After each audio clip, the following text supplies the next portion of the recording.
नमस्कार दोस्तों। स्वागत है आपके अपनी इस प्यारे से यूट्यूब चैनल पर। दोस्तों, आज का यह वीडियो बहुत ही ज़बरदस्त होने वाला है, क्योंकि हमने कुछ दिन पहले से ही 10th क्लास के हिंदी के सीरीज को स्टार्ट कर दिया है। तो जिसमें पहला सीरीज मैंने चैप्टर 1 को प्लेलिस्ट में अपलोड कर दिया है, जाकर आप उसे देख सकते हैं। इस हिंदी के अलावा आप 10th क्लास के फिजिक्स, केमिस्ट्री, बायोलॉजी और 12th क्लास की फिजिक्स और भी बहुत से जो भी सब्जेक्ट है उसके मस्ट इम्पॉर्टेंट वीवीआई क्वेश्चन मैंने अपलोड कर रखा है। आप जाकर देख सकते हैं प्लेलिस्ट में वीडियो उसका। तो इस अब चलते हैं अपने सेशन, आज की सेशन को स्टार्ट करते हैं। तो आज का हमारा सेशन है 10th क्लास के हिंदी के चैप्टर 2 विष के दांत, जो एक कहानी है ना। यह लिखने वाले जो विष के दांत कहानी है, इसको लिखने वाले लेखक थे नलिन विलोचन शर्मा। दोस्तों, कहानी क्वेश्चन पूछ सकता है कि विष के दांत का लेखक कौन है, तो बता सकते हैं आप नलिन विलोचन शर्मा। या विष के दांत क्या है, तो ये कहानी है ना। तो यहाँ से आपको 3 ऑब्जेक्टिव क्वेश्चन क्लियर हो जा रहे हैं। चलते हैं अब अपने टॉपिक पर। यहाँ से आप देख सकते हैं लेखक का परिचय पूछ रहे हैं। परिचय एक और है कि इसमें नलिन विलोचन शर्मा का जन्म 18 फरवरी 1916 में पटना के बंदरघाट में हुआ था। जो नलिन विलोचन शर्मा थे, उनका जन्म 18 फरवरी 1916 को हुआ था और पटना में हुआ था। और पटना के किस जगह, तो बंदरघाट में हुआ था। इनके पिता का नाम रामावतार और माता का नाम रत्नावती शर्मा था, यानी एक लोहार या बढ़ई जाति के थे। तो क्वेश्चन पूछ सकता है कि नलिन विलोचन शर्मा के पिता का नाम क्या है, तो जवाब होगा रामावतार। और उनके माता का नाम क्या है, तो रत्नावती शर्मा। उन्होंने पटना विश्वविद्यालय से संस्कृत और हिंदी में एमए किया। क्वेश्चन ये भी पूछ सकता है कि नलिन विलोचन शर्मा किस यूनिवर्सिटी से हिंदी और संस्कृत में एमए किया, है ना। तो पटना विश्वविद्यालय से बता सकते हैं आंसर, है ना। आगे देख सकते हैं कि इनकी जो रचनाएं थी, दृष्टिकोण, साहित्य का इतिहास, दर्शन, मानदंड आदि था, इनकी रचना थी, है ना। आगे देखते हैं। कह रहा है कि सेन साहब की कार कहाँ खड़ी थी। आज का इस सेशन, पिछले भी सेशन में ये 10th क्लास के ऑब्जेक्टिव क्वेश्चन जो भी है उसको बारे में बताया जाने वाला है ना। तो कह रहा है कि सेन साहब की कार कहाँ खड़ी थी। आप ये स्टोरी को जब पढ़ेंगे ना तो बहुत ही ज़बरदस्त है। यदि आप इस स्टोरी को अच्छे तरह से एक्सप्लेनेशन के साथ पढ़ना चाहते हैं तो हमें कमेंट बॉक्स में ज़रूर बताएं, हम आपको इसका वीडियो प्रोवाइड करा देंगे। फिलहाल आज का ये जो सेशन है सिर्फ ऑब्जेक्टिव का ही है। तो सेन साहब की जो कार है वो कहाँ खड़ी थी बताना है आपको। क्या घर में खड़ी थी, या झोपड़ी में खड़ी थी, या बंगले के सामने बरसाती में, या द्वार पर। तो सेन साहब की जो कार थी वह बंगले के सामने बरसाती में खड़ी थी, है ना, बरसाती में। इसलिए हमारा ये जो ऑप्शन होगा, ऑप्शन सी करेक्ट हो जाएगा, ऑप्शन सी। थोड़ा इसका कलर चेंज कर दिया जाए। कलर कौन सा लिया जाए, रेड। चलिए नेक्स्ट क्वेश्चन है कि सेन साहब के कार की कीमत कितनी थी। सेन साहब की जो कार थी वह बंगले के बरसाती में खड़ी थी, ये तो कंफर्म हो गया, लेकिन उसकी कीमत जो थी कितनी थी उसके बारे में बताना है। क्या 3,500 थी, या 7,500 था, या 46,000 था, या 1 लाख था। तो उस समय की कार बहुत ही सस्ती होती थी। यह एक तरह से क्या है, कहानी है। तो उनके जो कार की कीमत थी वह 7,500 थी, है ना, 7,500। इसलिए ऑप्शन क्या होगा, ऑप्शन बी सही हो जाएगा, ऑप्शन बी। अगला क्वेश्चन है, विष के दांत किस कहानी से लिया गया है।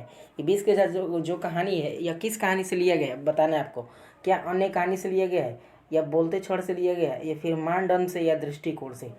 तो ये जो कहानी थी ना विष के दांत, यह अन्य कहानी से लिया गया है ना। इसलिए ऑप्शन ए सही हो जाएगा। दोस्तों, यदि आप इस चैनल पर नए हो तो चैनल को सब्सक्राइब करें और वीडियो को लाइक करें, अपने दोस्तों के पास भी शेयर करें ताकि उनका भी भला हो सके, है ना। क्योंकि जब तक आप चैनल को लाइक नहीं करेंगे, चैनल को सब्सक्राइब नहीं करेंगे, वीडियो को लाइक नहीं करेंगे, तब तक हम लोग को एक मोटिवेशन नहीं मिलेगा, एनर्जी नहीं मिलेगी, और तब वीडियो बनाना भी नहीं बनाया नहीं जाएगा। इसलिए आप ऐसे कीजिए कि लाइक करते रहिए और अपने दोस्तों के पास भी शेयर करिए, ताकि हमारे अंदर एक ये एनर्जी बनी रहे और अब हम आपको वीडियो प्रोवाइड कराते रहें। चलते अपने नेक्स्ट क्वेश्चन पर। 4 नंबर क्वेश्चन 4 है कि सेन साहब ने के बुढ़ापे के आँख का तारा कौन था, है ना। सेन साहब के बुढ़ापे का आँख का तारा कौन था? तो उनकी कार थी, या खोखा था, या फिर उनकी लड़कियाँ थी, या इनमें से कोई नहीं। खोखा का नाम एक और है, कासू, है ना। खोखा का एक और दूसरा नाम क्या है? कासू है। और सेन साहब की जो लड़की थी, उनकी लड़कियाँ 5 थी, है ना। तो ये कार उनका आंखों का तारा था, या खोखा था, या उनकी लड़कियाँ थी। तो सेन साहब के बुढ़ापे का आँख का तारा जो था वह खोखा था, ये खोखा, है ना। या खोखा, उसको एक और नाम था उसका, कासू। इसलिए ऑप्शन बी सही हो जाएगा, ऑप्शन बी। अगला क्वेश्चन है, सेन साहब की कितनी बेटियां थी? लीजिए क्वेश्चन आ गया है, तो आप बता सकते हैं कि सेन साहब की कितनी बेटियां थी? तो 5 बेटियां थी, इसलिए ऑप्शन सी सही होगा। अगला क्वेश्चन है, सेनों ने किसके कारण सिद्धांतों को बदल दिया था? तो आप बता सकते हैं कि जब मतलब सेन साहब के आँख का तारा खोखा था, तो खोखा के अनुसार ही ना उन्होंने अपने सिद्धांतों को बदला होगा, है ना। इसलिए सेनों का जो सिद्धांत बदला था वो किसके कारण बदला था? तो ये ऑप्शन सी के कारण बदला था, मतलब खोखा के कारण, कासू के कारण बदला था, है ना। इसलिए ऑप्शन सी हो जाएगा। अगला क्वेश्चन है कि मोटर कार को किससे खतरा हो सकता था? मोटर कार, उनकी जो कार थी 7,500 का 7,500 उसका दाम था, तो उनकी कार के किससे खतरा हो सकता था? क्या आरती से खतरा हो सकता था, या शेफाली से, या खोखा से, या सीमा से? आरती, शेफाली और सीमा, और दो नाम था ना, उनकी 5 बेटियां थी। तो इन पांचों से कोई खतरा नहीं था, बल्कि खोखा से ही खतरा था, क्योंकि ये थोड़ा बदमाश टाइप का था, है ना। लेकिन इनके पिता जो ये थे, सेन साहब, ये समझते थे मेरा बेटा बिजनेसमैन बनेगा, या फिर कोई इंजीनियर बनेगा, है ना। यही बार बार सपना देखते थे। तो ये उनकी कार की जो खतरा हो सकती थी वह खोखा से ही या कासू से ही हो सकती थी, क्योंकि दोनों नाम सेम है, दोनों एक ही कैरेक्टर का नाम है। इसलिए ऑप्शन बी सही, ऑप्शन सी सही हो जाएगा, ऑप्शन सी। अगला क्वेश्चन है, खोखा किसके मामलों में अपवाद था? खोखा किसके मामलों में अपवाद था? घर के नियम के, या जीवन के नियम के, या दोनों में? तो जान लीजिए, खोखा जो था ना, अपने जीवन के नियम के मामलों में अपवाद था, जीवन के नियम में। ऑप्शन बी करेक्ट होगा। नेक्स्ट क्वेश्चन है, सेन साहब को किसे देखकर लगा कि इसे इंजीनियर में दिलचस्पी है? तो मैंने पिछले अभी बताया कुछ देर पहले कि खोखा को देखकर सेन साहब को लगता था कि इस खोखा को या कासू को इंजीनियर बनने में या इंजीनियर में दिलचस्पी है। इसलिए ऑप्शन बी सही, बी नहीं बल्कि सी होगा, है ना। ऑप्शन सी सही हो जाएगा। खोखा को देखकर सेन साहब को लगता था कि इसे इंजीनियर में दिलचस्पी है। आगे चलते हैं। अगला क्वेश्चन है कि खोखा के कितने दांत टूटे थे? खोखा का जो दांत टूटा था वह मोहन ने तोड़ा था, और यह दांत जो तोड़ा था 2 दांत तोड़ा गया था। ऑप्शन इसलिए क्या होगा? ऑप्शन ए सही हो जाएगा। खोखा के 2 दांत मोहन ने तोड़ा था। 20 के दांत कहानी के कहानीकार कौन है? फर्स्ट टाइम में बताया था कि 20 के दांत के कहानीकार कौन है, तो नलिन विलोचन शर्मा थे, ये वाले। ऑप्शन डी सही हो जाएगा। 12 नंबर क्वेश्चन है कि नलिन विलोचन शर्मा का जन्म कब हुआ था? उनका जन्म कब हुआ था बताना है। क्या 1 जनवरी 1982 को हुआ था, या 6 जनवरी 1990 को, या 18 फरवरी 1916 को, या 17 जून 1894 को? तब फर्स्ट बार में मैंने बताया था कि उनका जन्म जो हुआ था 18 फरवरी 1916 को हुआ था। और उनकी मृत्यु अगर पूछेगा तो 1916 जो है इसको उल्टा कर दिया जाएगा, तो ये हो जाएगा 1961। नलिन विलोचन शर्मा का जो मृत्यु हुआ था 1961 में हुआ था, और उनकी जो जन्म हुई थी वो 18 फरवरी 1916 को हुआ था। 13 नंबर क्वेश्चन है, नलिन विलोचन शर्मा की मृत्यु कब हुई? जी मृत्यु पूछा तो ये हो जाएगा 1661, यानी ऑप्शन डी सही होगा, ऑप्शन डी। नेक्स्ट क्वेश्चन है, गिरधर लाल, मिस्टेक हो गया थोड़ा, ये होगा गिरधर लाल कौन है? तो गिरधर लाल जो है ना, मदन के पिता है, और कासू सेन साहब के बेटा है। ऑप्शन में दिया है कासू के पिता, मदन के पिता, आरती के पिता या शेफाली के पिता।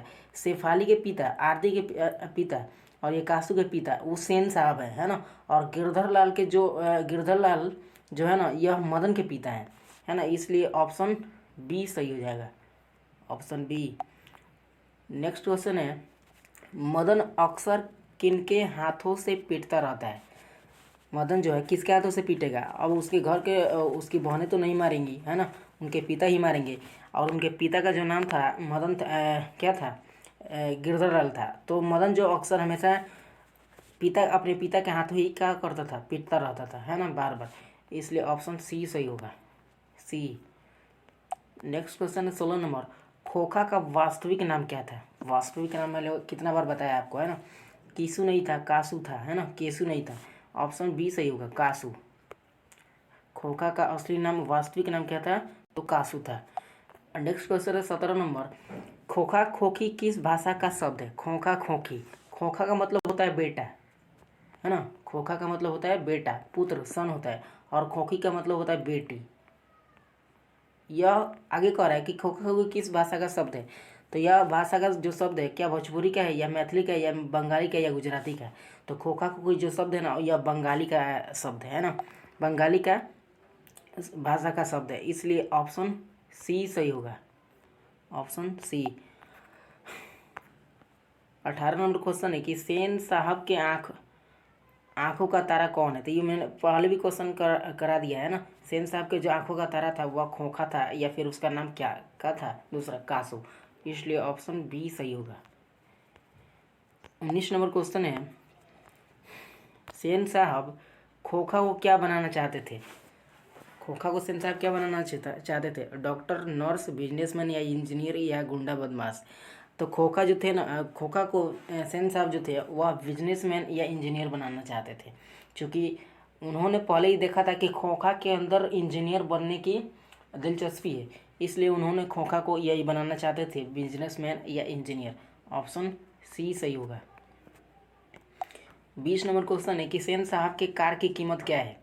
सेन साहब की कार की कीमत क्या है। ये क्वेश्चन पहले भी बताया जा चुका है। 4,000 है कि 6,000 है या 3,000 है या 7,500 है। तो उनकी जो कार की कीमत थी वह 7,500 है ना। ऑप्शन डी सही होगा, ऑप्शन डी। नेक्स्ट क्वेश्चन है, मोटर कार को किससे खतरा हो सकता था, खोखा से या खोखा से या फिर कासू से। खोखा या कासू। देखिए ये बार बार ये क्वेश्चन आ रहा है ना। ऑप्शन क्या होगा, तो ऑप्शन बी सही होगा, खोखा से। सेन साहब की कार को किससे खतरा हो सकता था, तो खोखा से या कासू से, दोनों नाम सेम है। अगला क्वेश्चन है 22 नंबर कि कासू के दांत किसने तोड़ा था। मैंने बताया था इसको कि कासू का दो दांत टूटा था, दो ही दांत टूटा था। और यह जो दांत तोड़ने वाला था यह गिरधर लाल के पुत्र यानी बेटा मोहन था है ना। मोहन नहीं बल्कि मदन था, मदन। और कितना दांत तोड़ा था, तो दो दांत तोड़ा था। इसलिए ऑप्शन क्या होगा, ऑप्शन ए हो जाएगा, ऑप्शन ए। कासू के दांत मदन ने तोड़ा था और वो दांत जो टूटा था वह दो दांत टूटा था। अब किस लिए दांत टूटा था मैं बता रहा हूँ आपको। वह लट्टू के खेल में मदन कासू को नहीं खिला रहा था मदन, इसलिए झगड़ा झंझट कर लिया दोनों आपस में और उसका दांत मार के तोड़ दिया। नेक्स्ट क्वेश्चन है कि खोखा मदन के किस खेल में शामिल होना चाहता था। तो लट्टू के खेल में वो शामिल होना चाहता था, लेकिन मदन ने उसको इस खेल में शामिल नहीं किया, जिसके कारण मदन ने उसका मार का दांत तोड़ दिया, दो दांत। तो ऑप्शन में दिया फुटबॉल के खेल, लट्टू के खेल, क्रिकेट के खेल में या हॉकी के खेल में। तो लट्टू के खेल में ना खोखा की दांत मदन ने दो दांत तोड़ दिया था, इसलिए ऑप्शन बी सही होगा, ऑप्शन बी। अगला क्वेश्चन है कि सोफर शब्द का अर्थ क्या होता है, गुंडा होता है कि इंजीनियर होता है या ड्राइवर होता है या संबंध होता है। तो सोफर शब्द का जो अर्थ होता है वह क्या होता है, इंजीनियर, इंजीनियर नहीं बल्कि ड्राइवर होता है ना, ड्राइवर, ड्राइवर। इसलिए ऑप्शन सी सही होगा, ड्राइवर होता है। सोफा का अर्थ क्या होता है, ड्राइवर होता है। अगला क्वेश्चन है खोखा के, ये लास्ट क्वेश्चन है, खोखा के किसने दो दांत तोड़ा था। तो खोखा का जो दो दांत तोड़ने वाला था वह मदन था है ना, मदन। और यह मदन किसका पुत्र था, तो गिरधर लाल का पुत्र था। और इसने खोखा यानी कासू के दो दांत तोड़ दिए थे। इसलिए ऑप्शन ए सही हो जाएगा। आशा करता हूँ दोस्तों आपको यह अच्छा लगा होगा। तो यदि आपको यह अच्छा लगा हो तो चैनल को सब्सक्राइब करें और वीडियो को लाइक करें और अपने दोस्तों को पास शेयर करना ना भूलें।